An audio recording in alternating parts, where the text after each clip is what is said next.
तो मैं एक बहुत बुनियादी मुद्दे से बात शुरू करता हूं, और वो ये है कि कोई सच बोल रहा है या झूठ कैसे पता लगाएं। आप में से कुछ लोग ऐसे होंगे जो चाह के भी झूठ नहीं बोल पाते होंगे। बोलते होंगे तो उनके चेहरे पर ऐसा भाव आ जाता होगा कि झूठ बोल रहे हैं, छिपा ही नहीं पाते हैं। ऐसे लोगों के बारे में एक बहुत प्रसिद्ध कवि हरिवंश राय बच्चन, आपने नाम सुना होगा, अमिताभ जी के पिताजी और अभिषेक बच्चन के दादाजी। उन्होंने एक बड़ी अच्छी पंक्ति लिखी थी खुद को संबोधित करते हुए। गर छिपाना जानता तो जग मुझे साधु समझता, शत्रु मेरा बन गया है छल रहित व्यवहार मेरा। यानी मुझे छिपाना नहीं आता। अगर मुझे छिपाना आता तो लोग मुझे साधु समझते, पर मैं छिपा ही नहीं पाता हूं।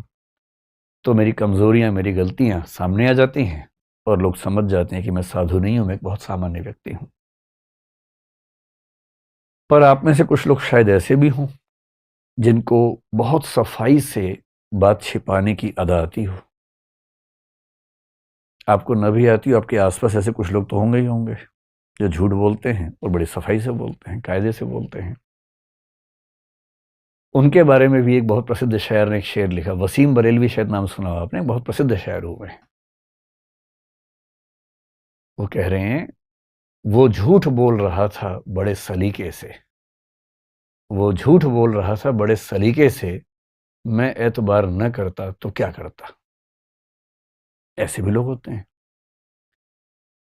अब दिक्कत यह है कि हम जिस सोशल सेटिंग में हैं, जिस समाज में हैं, जिन संबंधों में हैं, हमारे बहुत सारे फैसले इस बात पे टिके होते हैं कि हमसे जो व्यक्ति बात कर रहा है वो सच बोल रहा है कि झूठ बोल रहा है। और ऐसी कोई मशीन तो है नहीं कि हम जान लें। तो फिर लोग क्या करते हैं? बहुत छोटा बच्चा झूठ नहीं बोलता है क्योंकि उसके पास झूठ बोलने की कोई वजह नहीं है, उसे झूठ बोलने की समझ भी नहीं है। बहुत छोटा बच्चा जब झूठ बोलना सीखता भी है तो पकड़ा जाता है क्योंकि उसको झूठ बोलने की अदा नहीं आती है। सूरदास के काव्य में एक बड़ा अच्छा प्रसंग है जिसको यूं समझिए कि कृष्ण जी ने मक्खन खा लिया है। उनकी माँ को पता लगा कि मक्खन गायब हो गया है। माँ ने बच्चे से पूछा, बेटा मक्खन गायब हो गया, तुमने तो नहीं लिया? कृष्ण जी के मुंह पे मक्खन लगा हुआ है, चेहरे पे, नाक पे, सब जगह लगा हुआ है, और बड़ी मासूमियत से कह रहे हैं, नहीं मम्मी मुझे तो नहीं पता मक्खन कहाँ चला गया। अच्छा, मम्मी भी बहुत खुश हो रही है उस अदा पे, उस बचपन को देख के। वो कह रही है, बेटा तुमने तो नहीं लिया होगा, मैं जानती हूँ। कृष्ण ने कहा कि मम्मी मैंने तो नहीं खाया, पता नहीं किसने खा लिया। तो मम्मी कह रही है कि बेटा मैं जानती हूँ तुम तो खा ही नहीं सकते हो, तुम तो बहुत ही अच्छे बच्चे हो, चलो हम मिलकर ढूंढ दें किसने खाया, कहाँ चोरी हो गया। वो दोनों ढूंढ रहे हैं। अब बच्चा नहीं समझ पा रहा है कि बच्चे की चोरी पकड़ी जा चुकी है, क्योंकि बच्चों को झूठ बोलना नहीं आता है। सीखते हैं समय के साथ साथ, हम सब ने सीखा है, आपने भी सीख लिया होगा, लेकिन बहुत छोटे बच्चों को नहीं आता है। बोलते हैं क्योंकि बच्चों के पास अपने डिफेंस का एक ही मैकेनिज्म है, झूठ बोलना। जब उनको लगता है कि फंस जाएंगे, जब उनको लगता है कि पिटाई हो जाएगी, तो झूठ बोलना एक डिफेंस मैकेनिज्म है। वो झूठ बोलते हैं, पकड़े जाते हैं, फिर पिटते हैं। फिर दो पिटाइयां होती हैं, एक तो गलत काम, एक झूठ बोलने की भी होती है अलग से। धीरे धीरे बच्चे अभ्यस्त हो जाते हैं कि झूठ ऐसे बोलना है कि पकड़ा ना जाए। और फिर वो जब थोड़े मैच्योर होते हैं, किशोरावस्था में आते हैं, वहां तक आ जाते, झूठ ठीक से बोलने लगते हैं। किशोरावस्था में उनकी उम्र में ऐसी चीजें होती हैं, फिजिकल चेंजेस होते हैं, उनका पर्सपेक्टिव चेंज होने लगता है। पेरेंट्स उनको दोस्त कम दुश्मन ज्यादा नजर आने लगते हैं। झूठ बोलने की वजहें बढ़ जाती हैं। अपना गैंग होता है, उस गैंग में सारी बातें होती हैं, कितना बताएं। तो जरूरत पड़ने पर, अगर पेरेंट्स बहुत अच्छे हैं तो झूठ की जरूरत नहीं है, टीचर्स बहुत अच्छे हैं तो झूठ की जरूरत नहीं पड़ती है। पर अगर टीचर्स और पेरेंट्स उतने समझदार ना हो तो बच्चों के पास एक ही रास्ता बचता है कि झूठ बोल के अपने आप को बचाएं, अपने रास्ते निकालें। अब पेरेंट्स बड़े खुंदक में रहते हैं, वो जानना चाह रहे हैं कहाँ गया था, किससे बात कर रहा था। बच्चा नहीं बताएगा। पेरेंट्स उसका फोन चेक करेंगे तो बच्चे नाम ही कुछ और सेव कर रखा है। चेक कर लीजिए, कितना भी चेक कर लीजिए। बात हो रही थी भारती से, नाम लिखा भारत, अब कितना आप कर लेंगे, कितना चेक कर लेंगे। ऑफिस लिखा हुआ है, ऑफिस बॉस, आप कितना चेक करेंगे? बच्चों के पास उपाय है इस चीज का। तो दुनिया के हर समाज में पेरेंट्स के सामने, टीचर्स के सामने, राज्य के सामने चुनौती ये रही है कि सच कैसे जाने। तो इसके उपाय कई तरह के, कुछ इमोशनल उपाय हैं, जैसे पेरेंट्स करते हैं, दोस्त करते हैं। खा मेरी कसम, एक तो ये उपाय है। जब आपको शक हो किसी पे कि झूठ बोल रहा है, आप क्या बोलेंगे? मेरी कसम खा, मुझे छू के बोल, मर जाऊंगा मैं झूठ बोला तो जो इमोशनली कच्चे लोग हैं वो घबरा जाते हैं, नहीं नहीं नहीं मैं ऐसे नहीं मरना चाहिए, होगा अच्छा सॉरी मैंने झूठ बोला। पर ये भी 2-4 बार चलता है, उसके बाद वो व्यक्ति मजबूत हो जाता है, उसको पता है मरता मरता कोई है नहीं, बिना बात के मरता हर बार मैं ही हूं। फिर अगली बार वो बोलता है कि कसम से भाई, तेरी कसम, सिर पे हाथ रख, तेरी कसम। और उसे फर्क ही नहीं पड़ रहा, इतना सफाई से झूठ बोल रहा है, और सामने वाला होता कसम तो झूठी नहीं खाएगा, तो इसका मतलब सच है, भरोसा कर लिया। कुछ लोग और करते हैं कि अगर तू झूठ बोल रहा है तो ये जो मिर्च है इसमें धुआं निकलेगा, आग लगाएंगे तो नहीं तो धुआं नहीं निकलेगा, कुछ ऐसे उपाय करते हैं। चाइना में एक उपाय ये किया गया, जिसको आप पॉलीग्राफ का पहला एग्जाम्पल दुनिया का मान सकते हैं, कि जो अभियुक्त है उसको कच्चा चावल खिलाते थे, और कंसेप्ट ये था कि जब हम डरे होते हैं तो हमारे मुंह में सलाइवा यानी कि लार नहीं बनती है, और अगर कोई झूठ बोलेगा तो डरेगा, डरेगा तो सलाइवा नहीं बनेगा, सलाइवा नहीं बनेगा तो जो कच्चा चावल चबाया है वो सूखा रह जाएगा, और लार बन गई तो इसका मतलब डर नहीं रहा था, डर नहीं रहा था मतलब सच बोल रहा था। बहुत ट्रेडिशनल उपाय है, बहुत मीनिंगफुल नहीं है, लेकिन हाँ ऐसा होता था गांवों में। अब पुलिस क्या करे? पुलिस को हजारों लाखों करोड़ों मामले सुलझाने हैं। बहुत सारे क्रिमिनल केसेस होते हैं, कुछ सिविल केसेस होते हैं। तो सिविल से तो पुलिस का ज़्यादा लेना देना नहीं है, पर क्रिमिनल तो है। क्रिमिनल का मतलब जिसमें हत्या हो, कोई चोरी हो, डकैती हो, बलात्कार हो, वो सब क्रिमिनल केसेस हुए। अब पुलिस के पास तरीका एक तो ये है कि वो लोगों से पूछे क्या हुआ था, बताओ भाई, नोट करे। पर जो व्यक्ति पुलिस के पास गया है, यदि पहली बार अपराध किया है और बहुत इनोसेंट व्यक्ति है, गलती से हो गया, तो फिर भी हो सकता है कि बातचीत में बता दे कि मुझसे गलती हुई है। पर जो घाघ है, जो अभ्यस्त है, हैबिचुअल है, उसको अच्छे से पता है कि पुलिस कुछ भी पूछ ले, क्या बोलना है क्या नहीं बोलना है। पुलिस पूछ पूछ के मर जाएगी, लेकिन मामला साफ हो नहीं पाएगा। फिर पुलिस क्या करती है? पुलिस अपने तरीके पे आ जाती है, थर्ड डिग्री। कह दिया अच्छा रुको, चलो जरा साइड में चलो। फिर उसको मार मार के, मार मार के, या बिना मारे उतना दबाव बना के, फिल्मों में आपने देखा होगा कि एक पुलिस ऑफिसर इन्वेस्टिगेशन कर रहा है, पड़ोस के कमरे से आवाजें आ रही हैं, वो कुछ नहीं कर रहा। जब गया इन्वेस्टिगेशन पे तो अपने एक जूनियर को बोल के गया कि पड़ोसी कमरे से आवाजें आनी चाहिए बहुत तेज तेज, और बीच में आके ऐसे बोल देना जब मैं बात कर रहा हूँ। अब ऑफिसर बात कर रहा है कि भाई बता दे, कितना परेशान करेगा, बता दे। इतने में एक पुलिस वाला आता है कि सर वो साथ वाले की मौत हो गई। ये कहता है कैसे मरा? सर वो सवाल पूछे जवाब नहीं दे रहा था, जल्द मार दिया उसको, मर गया। फिर ये कह रहा है कोई बात नहीं, लाश दफना दो, किसी को बताना मत। फिर इसे पूछते हैं हाँ भाई बताएगा? हाथ नहीं लगाया है, टच भी नहीं किया है। फिर इतना सुनने के बाद बड़े बड़े लोग बता देते हैं, कई तो ऐसे भी ना भी किया तो भी बता देते हैं कि हाँ मैंने चोरी की थी भाई, 2 महीने जेल में रह लूंगा, कम से कम मरूंगा तो नहीं। तो ये भी खतरा होता है। और ऐसे बहुत जोक्स चलते हैं। एक जोक मैंने सुना था बहुत पहले, था तो भारत के 3 राज्यों के बारे में, तो मैं 3 देश कर देता हूँ। विदेशों के बारे में बोलते रहिए, कोई दिक्कत नहीं है, देश के अंदर बोलना मुश्किल है। तो इमेजिन कीजिए कि जापान, चीन और नॉर्थ कोरिया में कंपटीशन है। एक व्यक्ति गुम हो गया है, उसे ढूंढना है पुलिस को। पहले जापान को चांस मिला, जापान ने 7 दिन लगा दिए। कैसे किया? सारे सैटेलाइट, उसका फोन ट्रैक किया, और जो उसकी लोकेशन है वो सब ट्रैक करके, फिर पूछताछ करके आखिरकार उसको ढूंढ लिया। करीब 6-7 दिन लग गए। चाइना ने कहा ये कोई तरीका हुआ, हम तो बहुत जल्दी कर देते हैं। फिर चाइना के पास केस गया, उसने 2 दिन में ढूंढ दिया। तो कैसे ढूंढा? जो आदमी गुम हुआ था उससे सारे रिश्तेदारों को उठवा लिया, और रिश्तेदारों को बंद करके इतना पीटा कि नहीं बताओगे तो मार देंगे। अंत में किसी ने बता दिया, ढूंढ के लिए 2 दिन में हो गया काम। फिर केस नॉर्थ कोरिया गया। नॉर्थ कोरिया ने 1 घंटे में सॉल्व कर दिया। कैसे किया? तो जो आदमी गुम हुआ था उसका नाम ली था मान लीजिए, तो ली गुम हुआ, कंप्लेंट हुई कि ली गुम हो गया है। ली की फोटो देखी, उसी शक्ल का आदमी ढूंढा एक और, उसको पकड़ा, खूब कस के पीटा, बोल तू ली है, बोल तू ली है।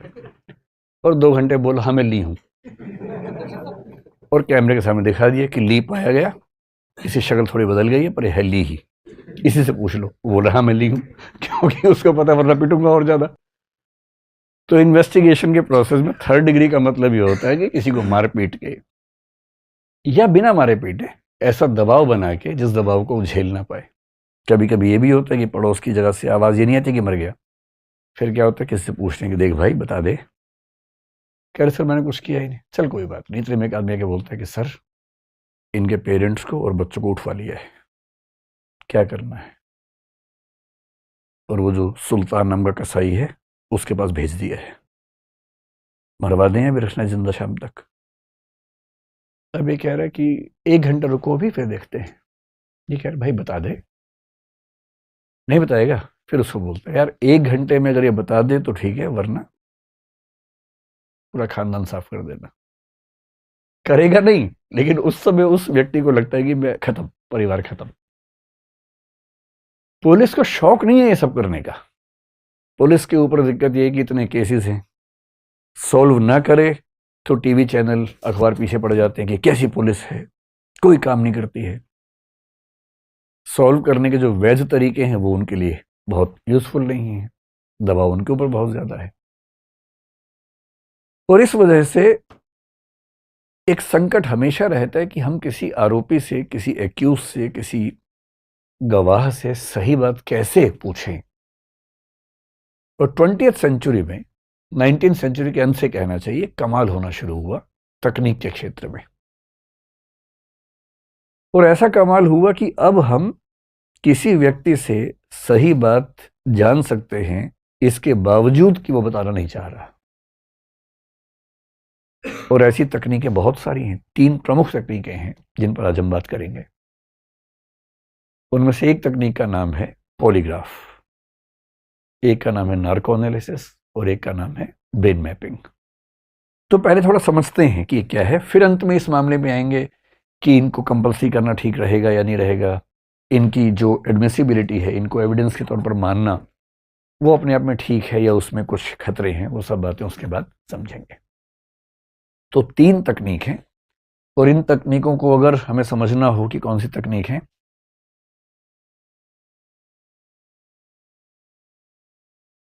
एक शब्द है जिससे हम बात शुरू करेंगे, उसको बोलते हैं डीडीटी। डीडीटी सुनते ही आपको बचपन वाला याद आ गया होगा अपना, है ना? ये वो डीडीटी नहीं है, इसको बोलते हैं डिसेप्शन डिटेक्शन टेक्निक। डिसेप्शन मैं उम्मीद कर रहा हूं कि आप समझ पा रहे होंगे, डिटेक्शन भी समझ पा रहे होंगे, और टेक्निक तो खैर कोई बात ही नहीं है। डिसेप्शन का मतलब है धोखा, कि आप कुछ छिपा रहे हैं, झूठ बोल रहे हैं या सच नहीं बोल रहे हैं। डिसीव करना, धोखा देना। डिटेक्शन का मतलब है पहचान लेना, और टेक्निक मतलब तकनीक। यदि कोई आपको धोखा दे रहा है तो उस धोखे को पहचान लेने की तकनीक, इसको बोलते हैं डिसेप्शन डिटेक्शन टेक्निक। और फिलहाल हमारी दुनिया के पास 3 तकनीकें हैं। फ्यूचर तो बहुत ही अलग किस्म का होने वाला है। अभी जो तकनीकें हैं वो 3 हैं। मैंने जो आपको बताया, एक का नाम क्या है, पॉलीग्राफ, दूसरे का नाम है नार्को एनालिसिस, और तीसरे का नाम है ब्रेन मैपिंग। अच्छे से समझते हैं कि क्या होता क्या है, और कल को मान लीजिए समझ लेंगे, और उसके बाद मैं आपसे पूछूंगा क्या करना चाहिए सरकार को, राज्य को, सुप्रीम कोर्ट को, फिर देखेंगे आपकी राय क्या बनती है। पहले जान तो लें कि मसला है क्या। शुरुआत करते हैं पॉलीग्राफ से, कि पॉलीग्राफ क्या चीज है।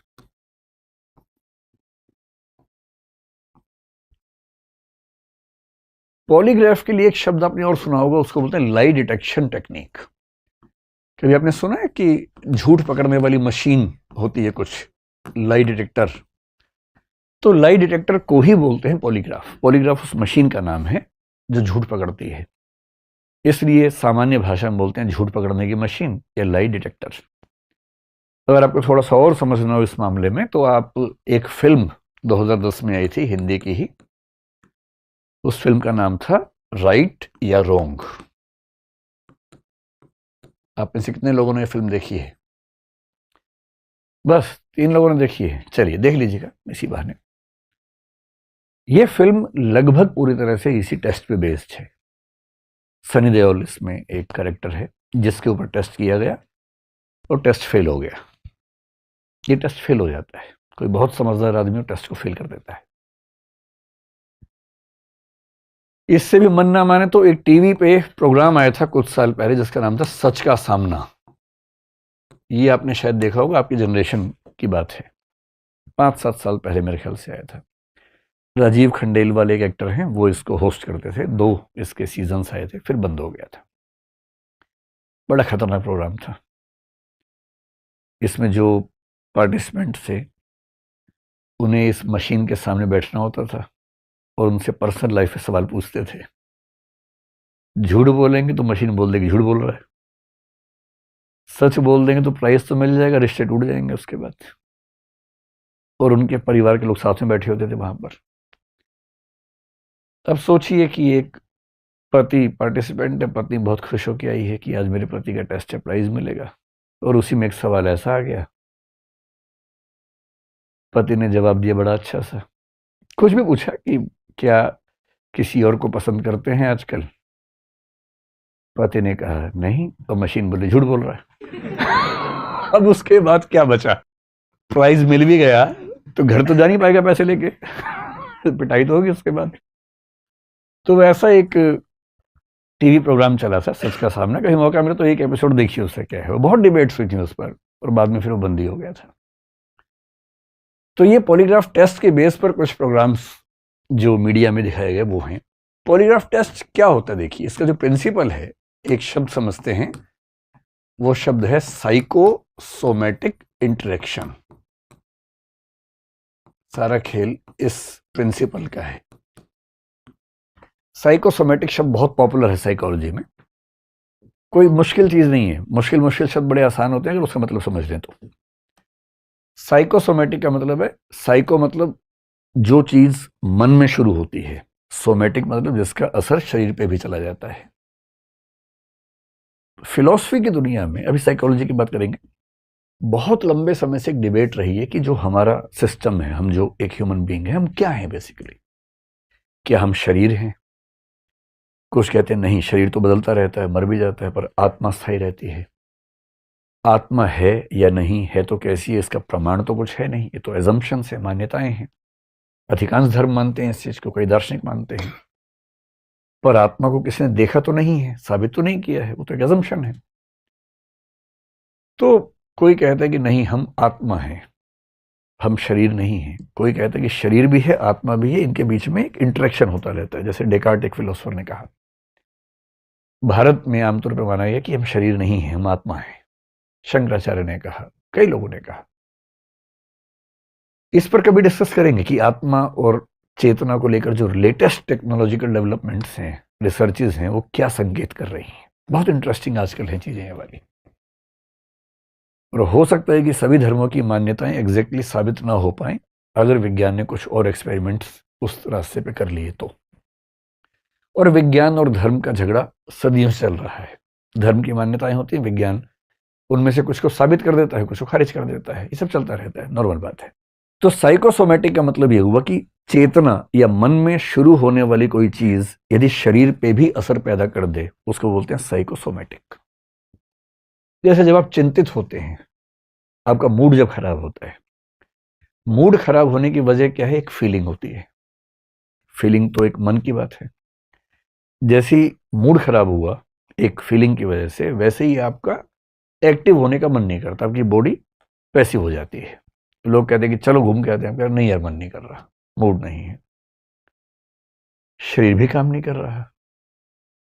किसी को एंजाइटी होती है, बहुत चिंता होती है, तो चिंता के साथ बॉडी में कुछ कुछ वाइब्रेशंस होने लगते हैं। किसी को डिप्रेशन होता है तो उसकी बॉडी एग्जैक्टली काम करना ही बंद कर देती है। इसका मतलब मन में होने वाली समस्याएं हमारे शरीर पर भी असर डालती हैं। इसको बोलते हैं साइकोसोमैटिक इंटरेक्शन।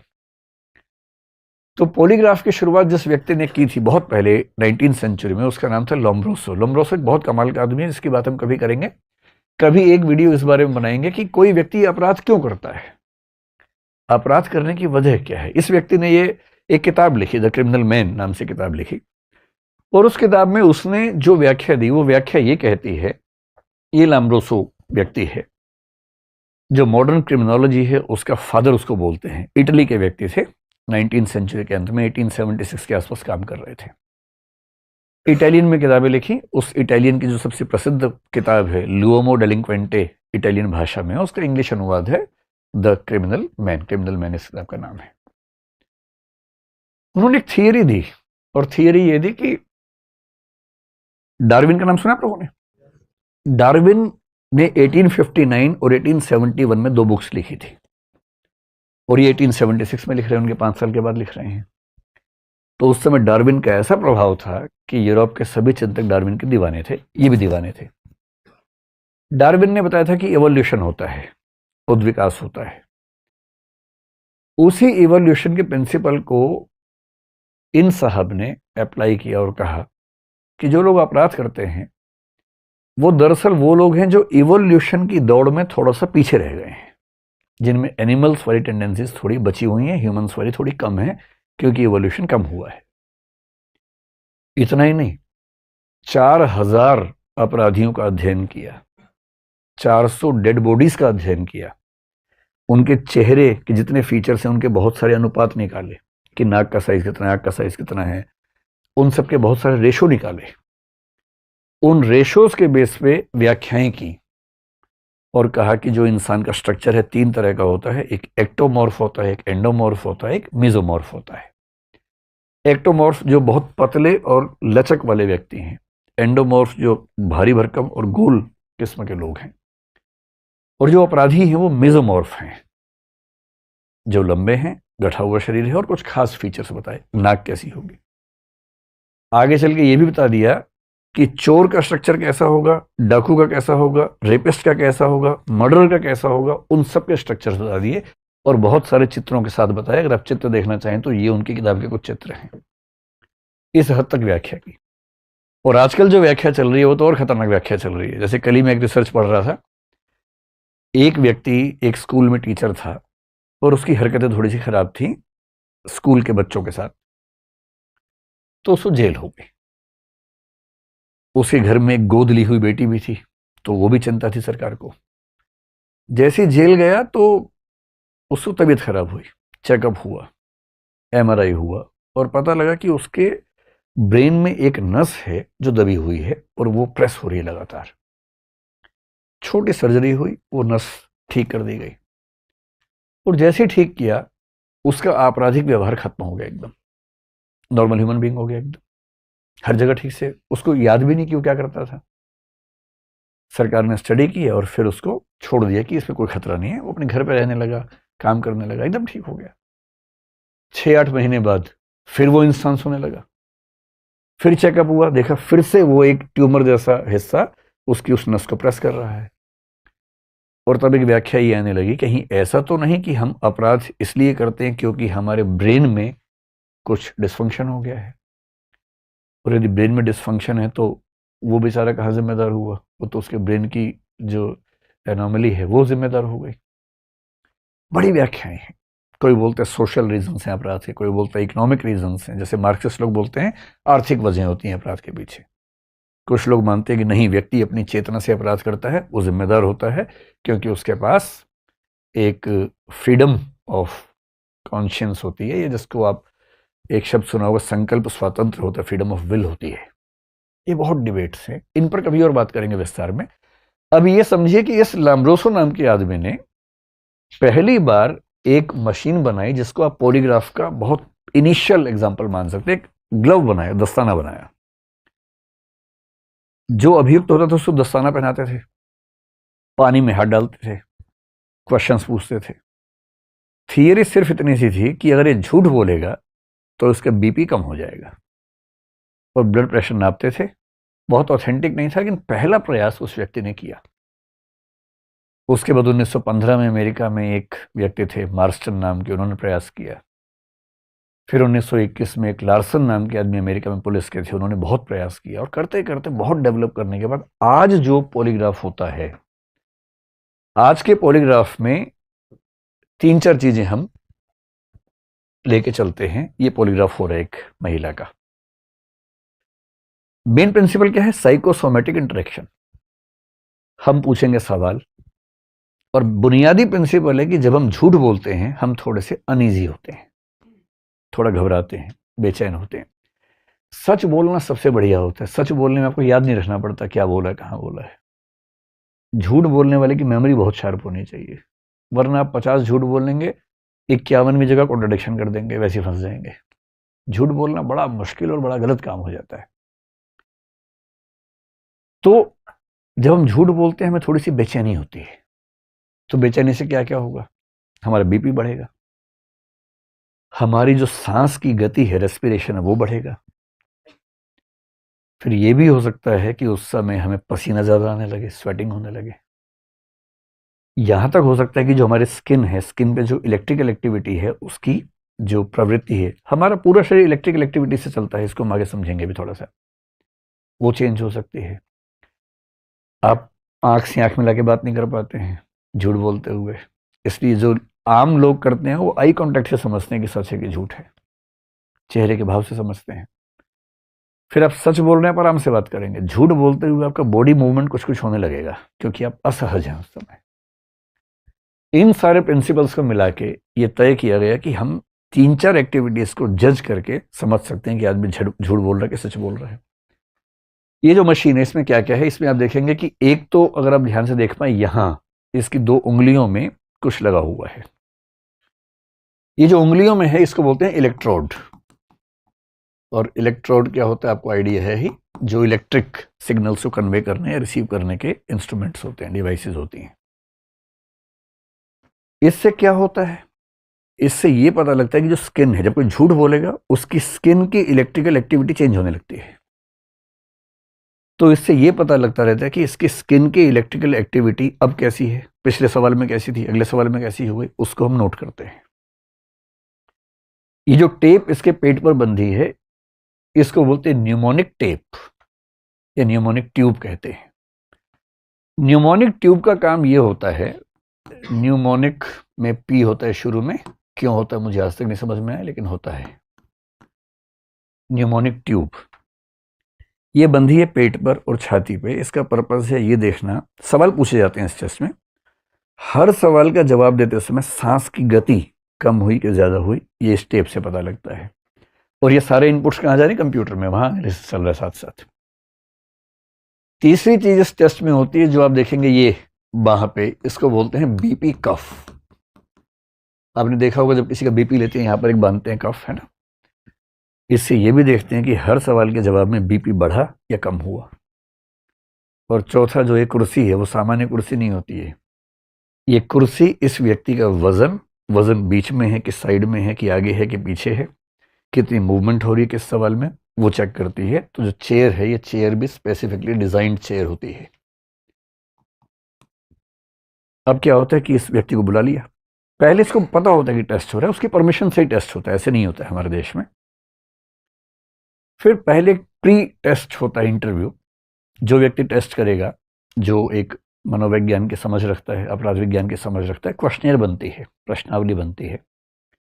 पहले उसको बताते हैं कि देखो भाई, ये टेस्ट आपने अपनी मर्जी से दिया है, तनाव की बात नहीं है, कुछ सवाल पूछेंगे, डरना वरना एकदम नहीं है, ये मशीन कोई करंट नहीं लगेगा, सिंपल सी बात है कि ये एनालाइज करेंगे कि आप कितना सच बोल रहे हैं।